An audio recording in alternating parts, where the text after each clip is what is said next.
Let's do an evaluation of LSU post spring, a deep dive of sorts. So LSU is done in the transfer portal. Now that spring is over with, LSU got 17 players from the portal, 9 of them being defensively, 8 of them being offensively. You could even throw a special teams guy in and out of there as well in that mix. But here's the truth. Look, guys, when you see a team, and this is how I feel when you see a team nationally, when they have to get that many transfer portal players to their roster for either depth reasons, either talent reasons, or just to maintain, something bad, I say bad had to happen, not necessarily bad, but something had to have happened in reference to high school football recruiting where they needed to go and get 17 players from the portal on top of the 20 plus that they got from high school.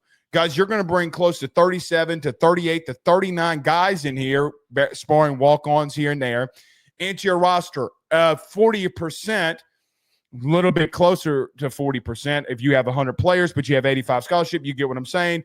More than half or close to half of your roster is new additions, scholarship guys coming inside for the first time into your locker room. Now, we've broken down this portal class before you went out and got Bernard Gooden from South Florida, before you added A.J. Halsey, who LSU tonight confirmed, if you're watching the clip, tomorrow or yesterday confirmed that A.J. Halsey had signed the safety out of Houston, who we'll talk about here tonight. So what happened? Well, all of you know what happened. LSU had a two-prong problem that they had. The first problem that they had was their 2023 class was absolutely fractured. It was basically non-existent after the transfer portal basically took everybody out of that class. Here's the interesting thing. From the 2023 class as a whole, whether it be from high school recruiting or whether it be from the transfer portal, think of all the guys that you lost. Lance Hurd, Deshaun Womack, Jalen Brown, Kamarian Pimpton, Jackson Arnold, Shelton Sampson, Kylan Jackson, Ryan Yates, Christian Brathwaite, Kai Prian, Mac Markway, Jackson McGohan, Jeremiah Hughes, and Michael Daughtry were all the players out of high school that you lost from the 2023 class. But if you take in whole from the transfer portal, the guys that are still playing in college football, the number is about the same. Well, what do I mean? Well, you have Jalen Lee, Denver Harris, Logan Diggs, and J.K. Johnson, who are all still in college football. The number starts averaging around 17. So the 17 players that you lost in that 2023 class are now replenished by what exactly? They're replenished by 17 players from the portal. Oh, and by the way, there's something that I missed in that 2023 class. Remember the running back out of North Louisiana, Trey Holly? Well, it's not like he transferred or anything. He just got in some issues, and he's no longer with the team at the current moment. So of that entire class that should have been going into year 3, a cornerstone for what should have been the Brian Kelly era, that class is gone. That entire depth, that entire class of Lance Hearn, Deshaun Womack, all of it gone, sparing a couple of guys here and there. So now you had to go into the portal to do exactly one thing and one thing only. Not only was it, in my humble opinion, that LSU had a little bit of a talent gap problem, they clearly had a depth problem. They had a depth problem. When you have to go get 17 players from the portal, it is a depth problem. Now, here's the good news.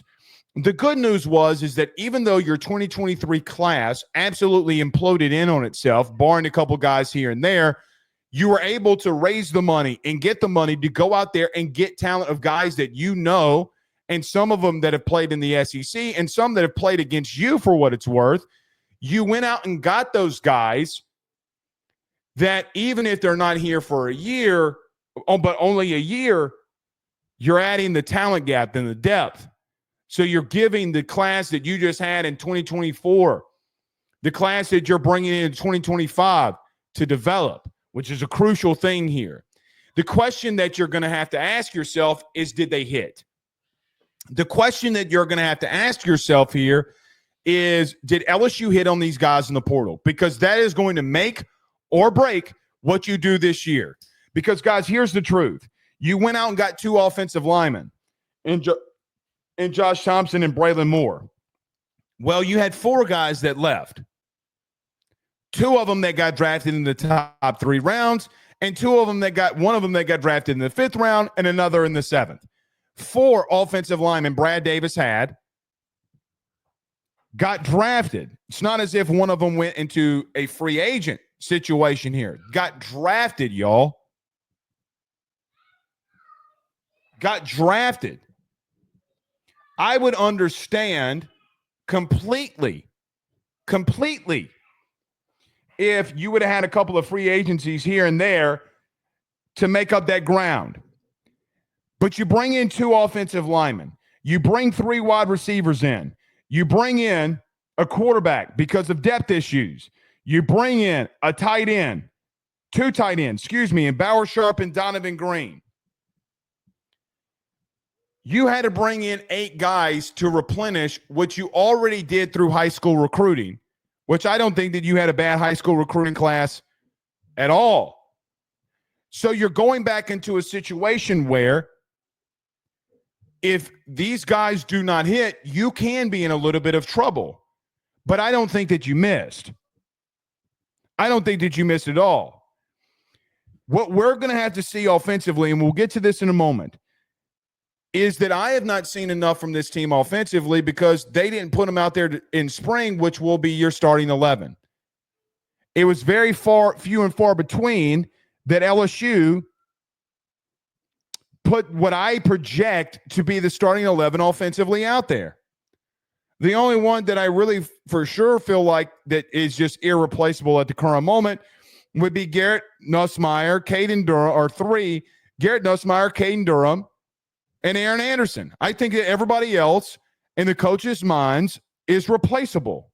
And what I mean by replaceable, meaning that they can, if something miraculous happens, that they can go out there and that they can change. Then not only change, but some of these guys can get beat out for these positions. So of the 8 guys that you brought in offensively, in Thompson, Braylon Moore, Bauer Sharp, Donovan Green, Michael Van Buren Jr., Nick Aronson, Barian Brown, and Destin Hill.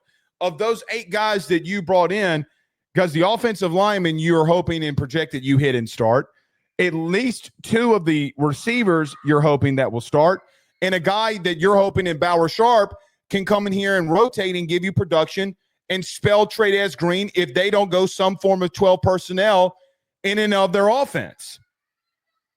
Because all of these dudes that you're bringing in, you're projecting to be starters. You're projecting to be guys because you need them to be. You need them to be. But not as much as what you've done defensively. Guys, you went out into the portal and got 9 players, technically 10 if you want to count a kicker. But you went out, and I kept the kicker out of this, by the way. You went out and got 9 players because the punter, not the kicker. You went out into the portal and got 9 defensive players. You got 3 of them at edge with Jack Pyburn, Patrick Payton, and Jamari Butler. What do you think that Blake Baker, Austin Thomas, and Brian Kelly thought was their biggest problem defensively going into this year? Before they went in the portal, what do you think that they thought that they needed the most? Now, they went out and got 2 corners and 2 safeties, so I guess you technically could say the secondary, but you're talking about 1 position versus 2. 3 edge guys they went out and got. Patrick Payton and Jack Pyburn, you're hoping, are highly productive. They were a lot this spring. Jamari Butler, I don't know what happens with him. We'll see how they do and they work at edge. I think it's going to be fascinating to see what LSU does at the edge. I think it's the biggest – I really think it's the strength of the team right now, if I'm being point blank and honest. But we'll see what has to happen there.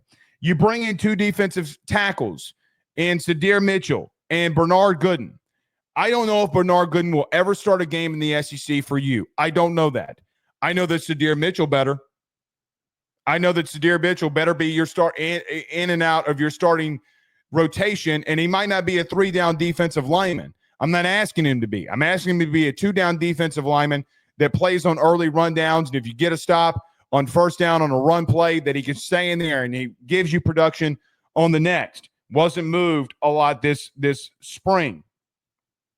You go out and get 2 corners in Jakeem Jackson that clearly is something that Corey wanted and thought that he needed.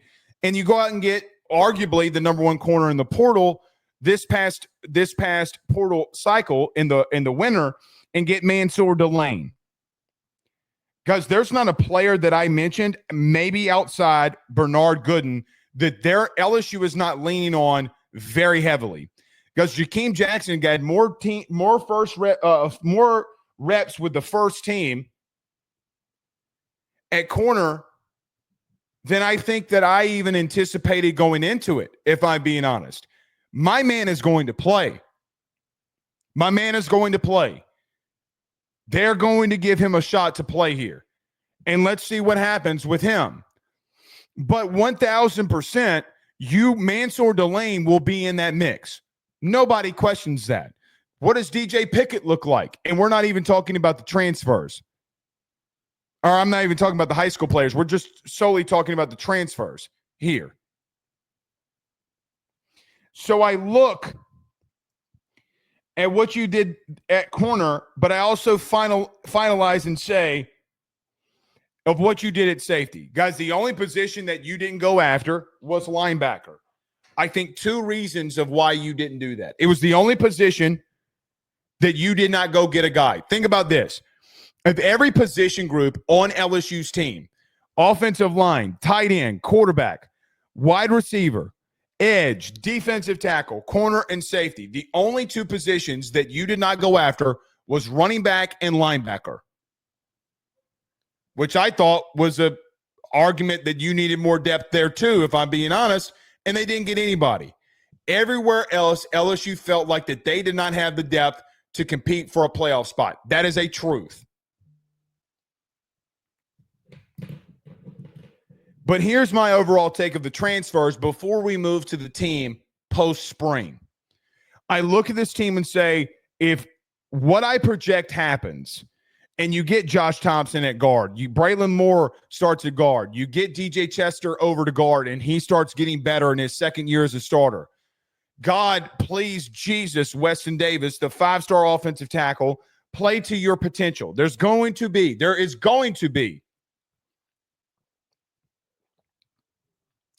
situations where a guy like Weston Davis is not ready because he is so young in his career. Tyree Adams, you're replacing a bona fide All-American, a guy whose number, when we all said and done, might be something that we look at to retire. Maybe the guy that we look at as the next Andrew Whitworth, as long and as much as we did in Will Campbell. Those are massive shoes to fill. I look at what LSU brought in from the portal and say to myself, guys, for sure to me, this team, without a doubt, is better today than they were a year ago. I don't think that there are a lot of places that are up for debate with that because of every single position group that I think that you got better in. I do think Josh Thompson makes this offensive line better. Last year's offensive line was really good in pass pro. They struggled in the running game, mainly due to the fact that everything was against them. O-line struggled, play calling stunk, running backs missing holes, and all of them being young running backs outside of Josh Williams. There are a lot of different factors. I don't think that you were up to the standard and level that you always are and need to be at wide receiver. Guys, you were hoping that a 5-star kid in Shelton Sampson was the guy that we were talking about coming into this. Shelton Sampson was the guy that you hoped that, Shelton Sampson, this is the year for him. The Brian Thomas Jr. effect, right? That's what we were hoping to see from him. Well, he's not here anymore, guys. He's at ULL. But I do think that the combination, as we start moving into this team post-spring and what I think the combination of at receiver, Nick Anderson, Aaron Anderson, Chris Hilton, Barry and Brown, I can make the argument today that LSU's wide receiving core is arguably the best in the SEC from a pure talent standpoint. I look at Barry and Brown as an example. I look at Barry and Brown and what he's done in the SEC, by the way. This isn't like, man, could this guy come to LSU and play? He's already done this in the SEC. Barry and Brown in his career has 122 tackles, 1,528 receiving yards, 11 receiving touchdowns, 2 rushing touchdowns, and 5 special teams touchdowns. Yes, I do think that he can play in the SEC. Yes, I do believe that the last time that he had a quarterback that was similar to Garrett and Will Levis, just meaning a guy that has the talent to play in the NFL, it was his best year. Every year after that, Kentucky has failed Barry and Brown offensively. He still had that production. I look at a guy like Nick Anderson. In the 1 year that we saw him healthy, guys, he averaged 20 yards a catch. He had double-digit touchdowns. He had 798 receiving yards on only 38 catches. Guys, 20 yards per catch was Nick Anderson. And oh, by the way, he was the dude that caught the pass versus Texas in the back of the end zone when Oklahoma beats Texas, and their only loss before they get to the playoff.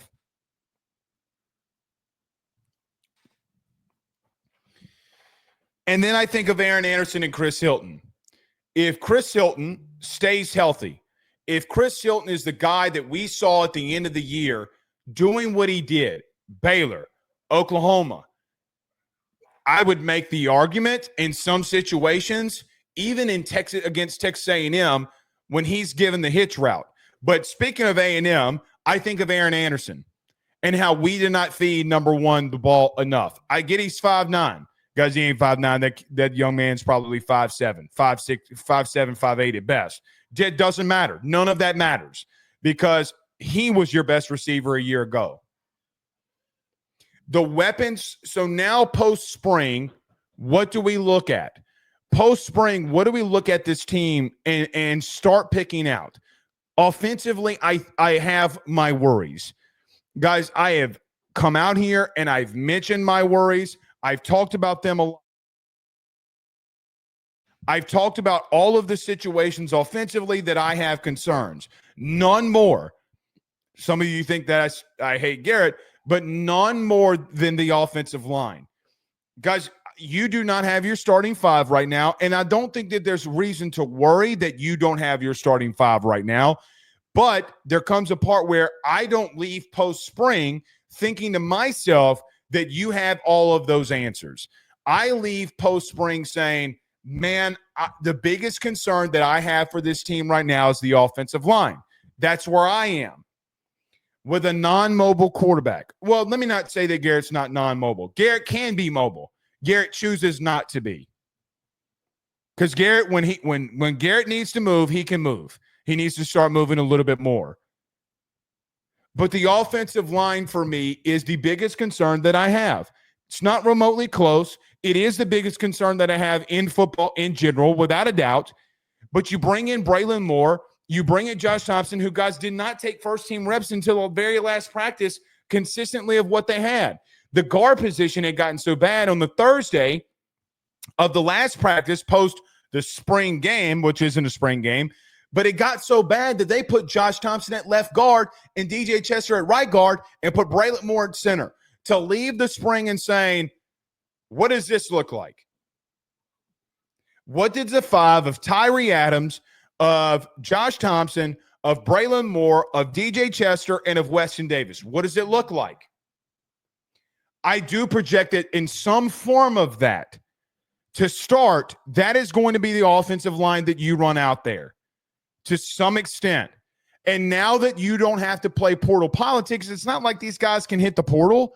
Now, I guess technically they can, because how Mac Markway got away with hitting the portal and playing for Nebraska when the portal's not even open is beyond me. Maybe you can do it. I don't know. But he did it, and he got it exempt, I guess, in doing so. I think at receiver that Garrett has more weapons to play with. He surely has more weapons to play with. God rest the soul of Kyron Lacey. God rest or God bless CJ Daniels. Guys, you had two of the same receivers. And you did not utilize Mason Taylor, and you didn't utilize Aaron Anderson the way that you needed to give two big body possession receivers the receptions that they needed. You didn't. You shouldn't have had to have Chris Hilton to take the top off of the defense for you to hit on all cylinders. Shouldn't have had to have that. But you did. Garrett has more weapons than, and which I can make the argument for, than anybody in the SEC. You could say probably Texas, maybe. You can make the argument Georgia for what it's worth, for what they got in the portal. There are arguments that can be made out there. You can't go into the season and saying to yourself that they don't have guys, and some guys, even with some injury, are not proven. Guys, Aaron Anderson proved that he can play in this league. Aaron Anderson showed that he can take a slant route against A&M and take it 75, 80 plus to the house and not get caught. Aaron Anderson showed against a top 12, let's just say top 15 team in Ole Miss, he showed that when the game was on the line, he can make the catch. And we always knew that Chris Hilton could fly. That position group, that room, it can be something very special if they choose to be. All I hear about Nick Anderson, by the way, is that he's working his ass off. So that's very good. And listen, we have gone 43 minutes into the show already as a whole. Offensively, I'm going to make one statement about it, because you can't turn the ball over. You can hate me for it. It is what it is. But you have a lot of weapons that you can utilize and that you need to get the ball to quickly and make them make plays. You know, I think of the Texas game, and I think of great play callers like Steve Sarkisian.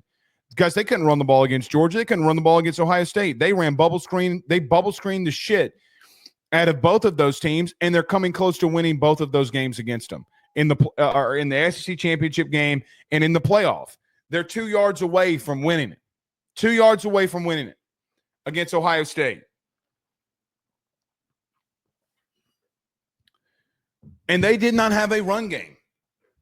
It wasn't that Sark got away from it, by the way, because he stayed with it. But they didn't get away from it.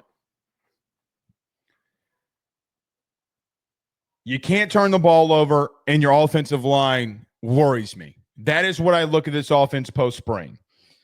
Defense, though, on the other hand, I do have a very different thought process with them. Now, I tweeted this out today.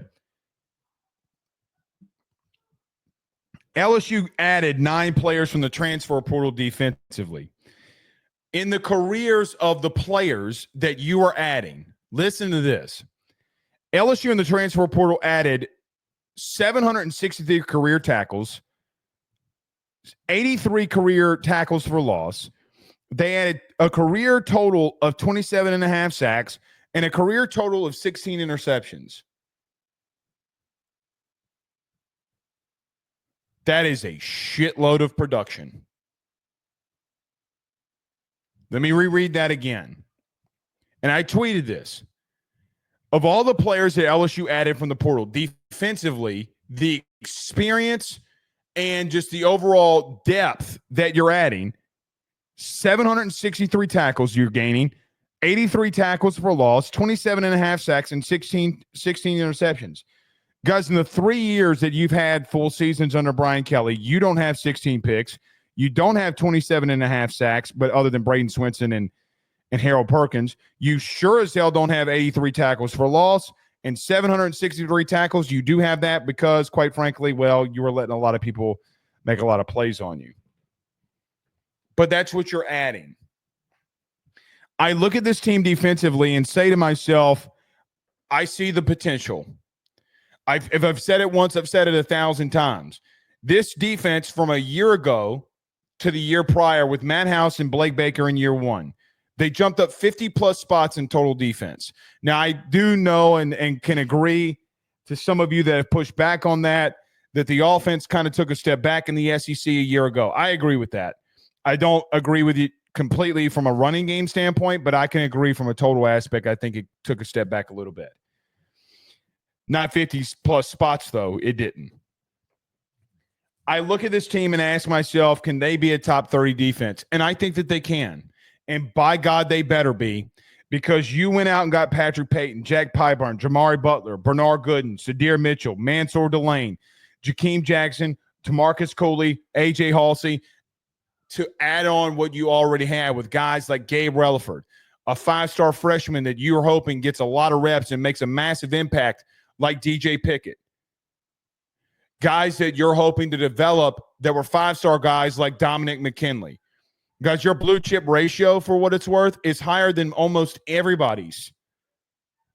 You're number 2 in blue chip ratio behind Texas A&M.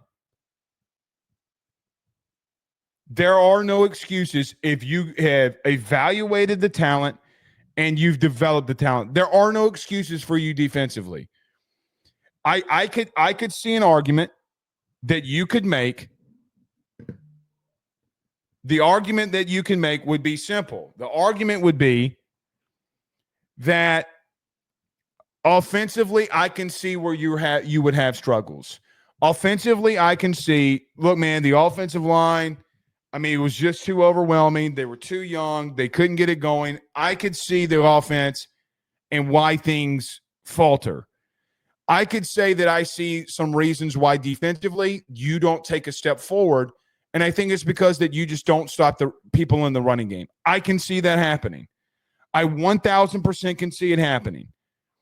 But, guys, I think that you've added a lot of really solid pieces. Your secondary this offseason got better. Mansour Delane, A.J. Halsey, Jakeem Jackson, DJ Pickett. I will run out there with that. That is LSU quality talent. Mansour Delane has proven against a pass-happy ACC with very, very good players. He's proven it against some SEC teams that he can play here. He would have to take a nosedive. A lot of these guys would have to take a nosedive based off of everything that's surrounding them. Now, you do take that risk when you hire mercenaries, but you get into a place where, guys, defensively, I think you could be one of the more top-heavy teams in the SEC. You can get there. Now, it's going to take a lot. You're going to have to work your ass off, and you're going to have to develop. The interior of that defensive line has got to be better. It's got to be better. Linebacker play has got to be better. It does. Whit Weeks cannot be keeping missing holes in certain situations. He can't.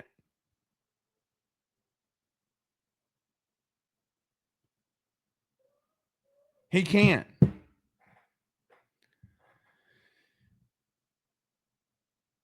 But to wrap up here are my questions and thoughts going into or exiting post-spring. I really thought the defense took a step forward this spring. They give me a lot of hope. They give me a lot of promise that you have gotten better. If you told me that Blake at the end of the season that they were about the same, I could see it. I just don't know where it is. Maybe you running quarterbacks still obliterate you because your linebackers and interior defensive line just couldn't make things happen. Maybe that's true. Maybe that is true. I hope it's not, but we'll see.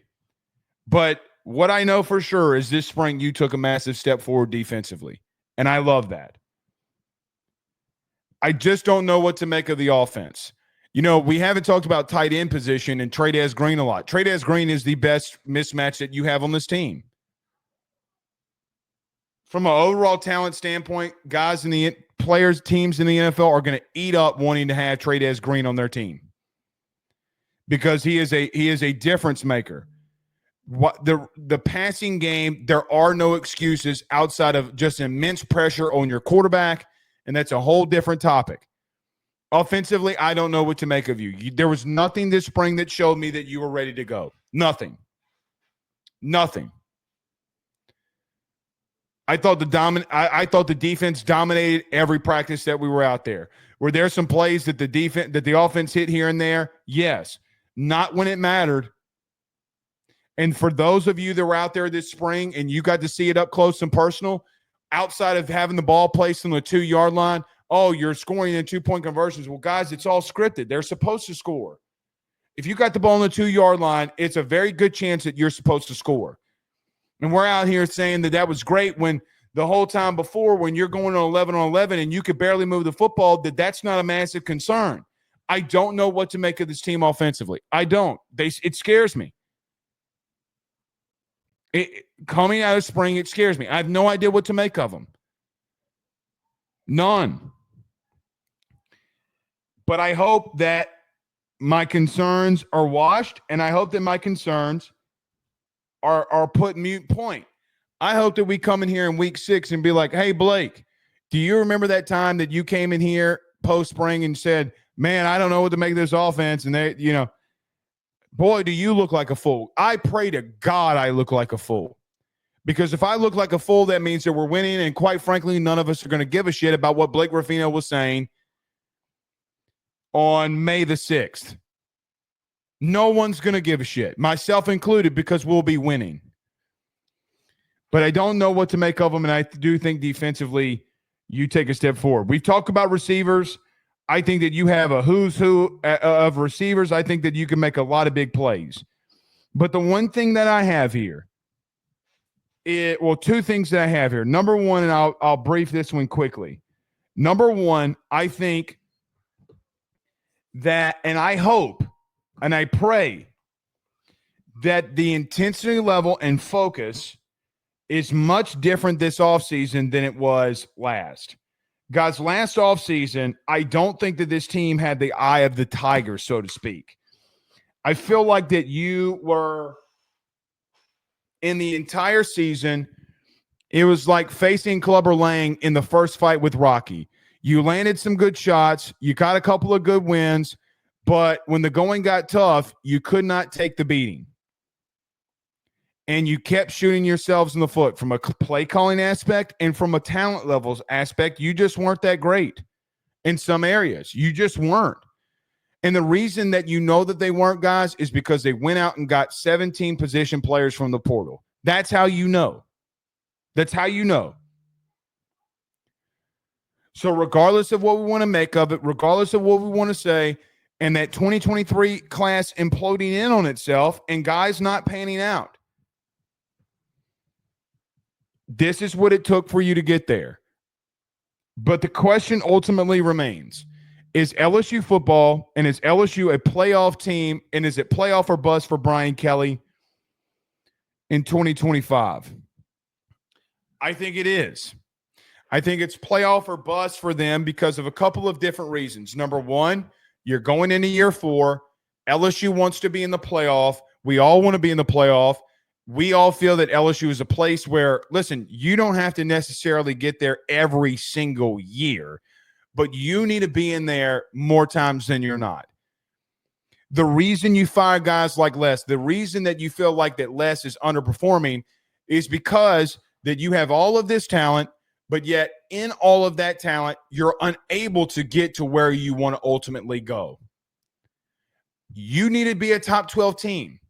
I don't think that it's very hard to ask, and why we got so mad of coaches in the past that didn't finish in the top 12, mainly due to the point of all the talent that was exiting your program.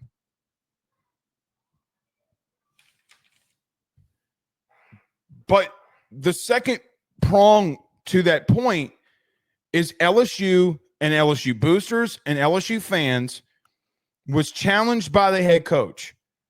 We need money to go get players. And they delivered. Right, wrong, or indifferent, LSU delivered. Austin Thomas delivered. Brian Kelly delivered. I mean, guys, he gave $1 million of his own money.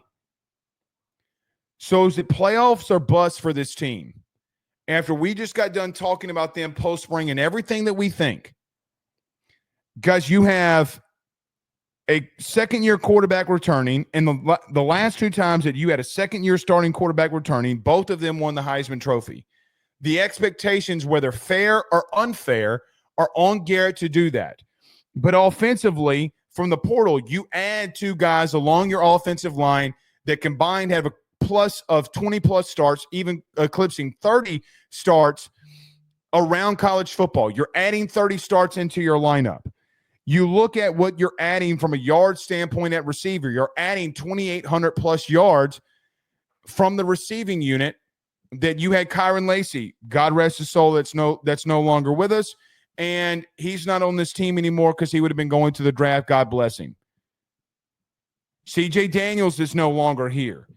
But you have 2,800 total yards of production with 27 total touchdowns that you added to this offense that you did not have before December of this year. You look at defensively. What are you adding? You're adding 763 tackles, 83 tackles for loss, 27 and a half sacks, and 16 interceptions. Guys, you ain't had that many sacks and that many interceptions and that many tackles for loss in the last 3 years combined under Brian Kelly, much less what you spent money on to go out there and get. Yes, it is playoffs or bust because you've had top 5 recruiting classes, right, wrong, or indifferent. You went out and had the number 1 transfer portal class. Quite frankly, it's the same expectations that were on Ole Miss a year ago. What was the expectation on Ole Miss a year ago? You have what then was a third-year starter in Jackson Dart, not a second-year starter like Garrett Nussmeier, but a third-year starter, a starter returning at quarterback. You had weapons like Trey Harris and Juice Wells, who, by the way, didn't pan out, but you went out and got 2 portal wide receivers that everybody thought were hits. Trey Harris was. And maybe LSU should have gotten into that mix more than they did, and maybe the coaching staff should have listened more to the people who were pushing for Trey Harris. But you're adding the 27 touchdowns along with Aaron Anderson, who was top 5 in the SEC last year in receiving yards. You're adding to that with a freak of nature and 5-star in Trey'Dez Green. So offensively, yeah, you better live up to the standard. You better live up to that performance. And defensively, guys, you have been unrecognizable to this fan base. Unrecognizable. None of you that, even if you are going to turn 25 years old this year, think of a kid that turns 25 years old this year if they haven't already done so. Some of you that may be listening are 25 years old.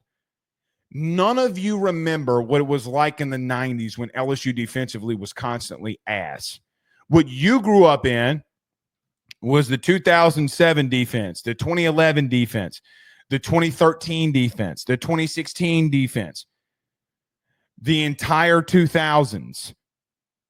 Maybe you don't remember, but your daddy surely does. So in the last 25 years, the last 2 years of it, you've been unrecognizable to the last 23. Now, there were some years in there that LSU defensively was pretty bad, but historically they had dudes. You went out and got 3 edge guys that I think that can play here. 2 for sure, and Jack Pyburn and Patrick Payton. You went out and got a guy that has a shitload of interceptions in his career. That being, Mansour Delane, who has 7 total interceptions in his career. You don't have anybody that did that at this level. I mean, I guess you could say Zy Alexander did, but he did a lot of that at the FCS level. Is it playoffs or bust for Brian Kelly? The answer is simple. You're damn right it is. And I think that a lot of you feel that way. But defensively, to wrap this all up in a pretty little bow here, I think that you have definitely gotten better defensively. Offensively, guys, I just have no clue what to make of you. Do I think that you can be a top 20, 25 unit? Yeah, I do. But you better get that run game going. You better get that running game going. You better stop turning the ball. You better stop turning the ball over. Because I think that you could have been a playoff team last year if offensively you didn't do some of the things that you did. Now, if you've noticed, one thing I haven't done and harped on a lot was play calling. And I will tell you, this is how I exit that post spring from an offensive standpoint. Last point here, I promise. What I exit here from that point is Brian Kelly had to get involved in offensive play calling a year ago. Y'all all remember it. Whether he denies it, confirms it, it doesn't matter. We all got a TV screen. We all got video of him holding a play card, and that him being involved. He got involved. You hired Alex Atkins to be a part of the running game. You're a tight ends coach. You hired him for that. Okay, sounds good. Sounds very good. But you can't walk back that Brian Kelly, the head coach, had to be involved in play calling and then walk back not being highly evolved again. The offensive run game plan has got to be better, y'all. It has got to be better. You know, we were at practice this spring. I brought this up a couple of times.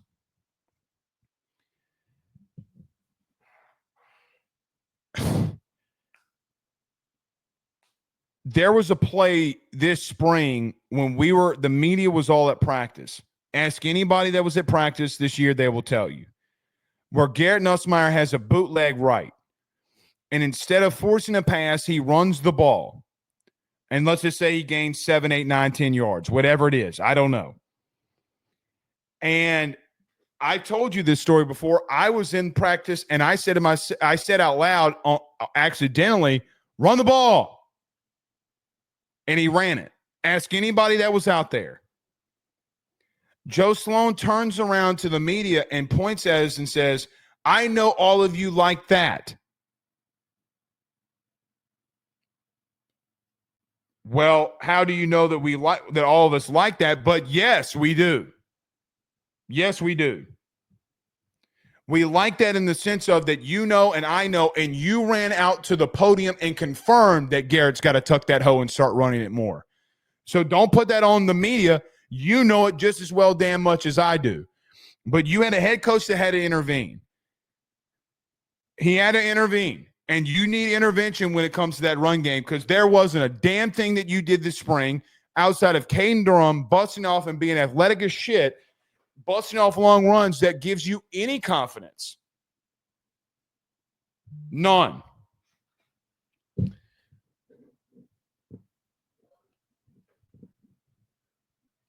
So we'll see. Dufresne says we have a championship roster. Every team in college football has holes. UGA, Texas.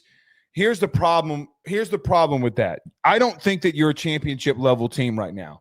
There's nothing that you can point at and says that's championship level. Name it.